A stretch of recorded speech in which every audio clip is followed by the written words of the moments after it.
How Marie Newman toppled one of the last anti-abortion Democrats in the House. Marie Newman didn't get to have the big election night party she'd been planning at her beloved local brewery. With the growing coronavirus pandemic halting most large gatherings across the country, she celebrated her Democratic primary victory over incumbent Representative Dan Lipinski of Illinois on Tuesday night with a virtual party on Facebook Live. Lipinski, an 8-term incumbent, called her Wednesday afternoon to congratulate her, then held a news conference where he offered a lukewarm concession and committed to working with her. As the Democratic nominee, Newman is now in a strong position to be the next member of Congress from Illinois' 3rd District, which backed Hillary Clinton by 15 points in 2016. But Newman didn't just unseat any incumbent. She toppled a transportation subcommittee chairman who ran with the backing of the Chicago Tribune and whose last name has been on the ballot in this area for 4 decades. Lipinski was handpicked to succeed his father, who served in the House before him. It's an upset that has symbolic ramifications for the Democratic caucus. Lipinski is one of a small handful of Democrats left in the House who voted against the Affordable Care Act in 2010 and consistently votes against abortion rights. If Newman wins in November, she will have moved the caucus farther toward an almost exclusively pro-abortion rights party. From executive to candidate, Newman's background is as a marketing and advertising executive in Chicago. But organizing wasn't new to her. When her son was bullied at school, she founded a national anti-bullying nonprofit in partnership with Sears. She later became the state spokesperson for Moms Demand Action, a gun control group, and ran her own consulting firm. Running for Congress in 2018, she said, felt like a natural next step. I've been watching Lipinski for 10 years. For the longest time, I thought it was just choice that he was bad on, Newman told CNN Wednesday, a reference to his Lipinski's anti-abortion rights stance. She put together a last-minute campaign that talked about reproductive rights, but also health care and immigration, and came up 2 points short. Refusing to concede right away, Newman said that she wished Mr. Lipinski to have a very painful evening.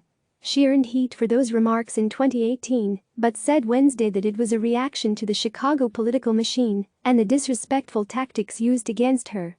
I learned that the Chicago machine is a bully and that certain politicians are bullies, Newman said. The prevailing knowledge 15 years ago was, ignore bullies and it will take their steam out, Newman said.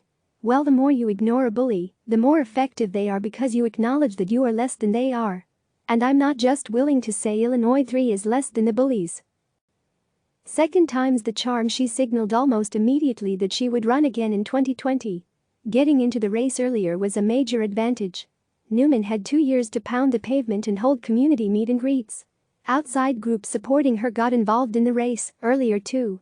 2 years ago, a coalition of progressive groups put together a well-financed independent expenditure campaign for her the month before the primary. It was too late. This time was different. Emily's List, the pro-abortion rights group that supports Democratic women, endorsed her in May 2019, 11 months before the election, and had been working with her informally long before that. A similar coalition of groups from 2018 including Narrow Pro-Choice America, CU, the Super PAC arm of Emily's List, Indivisible and the Illinois Federation of Teachers, invested $1.4 million in backing Newman this year. There was one issue that loomed especially large in this campaign, Lipinski said Wednesday at his news conference. The fact that I am pro-life. He went on to say that he was pilloried on the issue, with outside groups outspending him 6-1.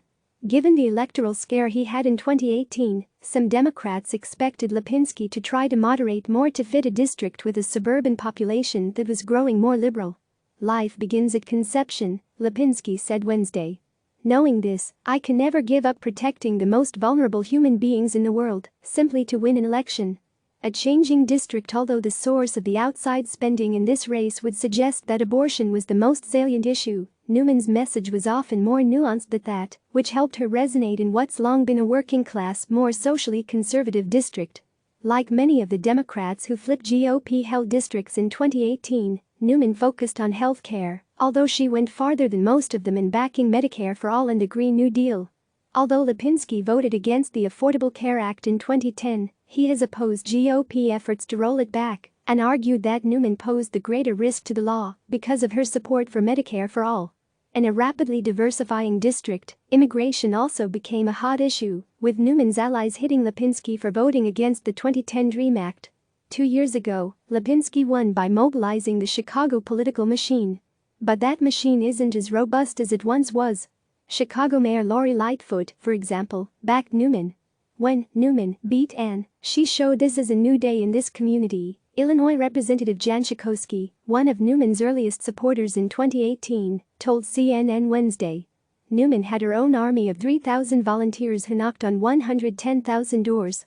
As of last week, the campaign had made about 100,000 phone calls. But when the coronavirus crisis hit, they shifted gears, making an additional 150,000 calls in the last 4 days. Most of her volunteers were in the district, Newman said, but there were also phone banks in New York, California and Washington, D.C. Several presidential candidates backed Newman, and presidential year enthusiasm may have energized the base in her favor. Of those who backed her, only Vermont Senator Bernie Sanders was still in the race heading into Tuesday. He lost Illinois to former Vice President Joe Biden. Newman hadn't endorsed in the race. But like Biden, she ran strong in the suburbs. While turnout across the district was down from 2016, the percentage of people who showed up to vote was higher in the suburban areas of the district than in the city, according to her campaign.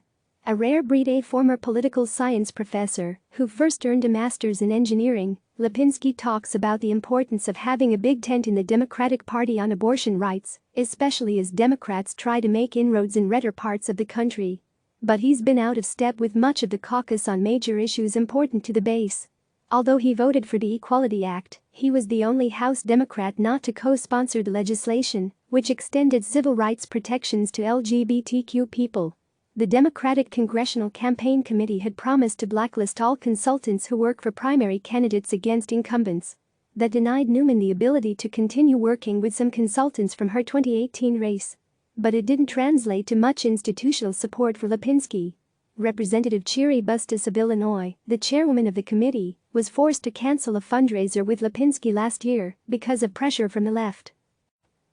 He didn't even get the same treatment as Texas Representative Henry Cuellar, another conservative Democrat who faced a similar primary earlier this month but survived. House Speaker Nancy Pelosi had flown to Texas to do a fundraiser with Cuellar.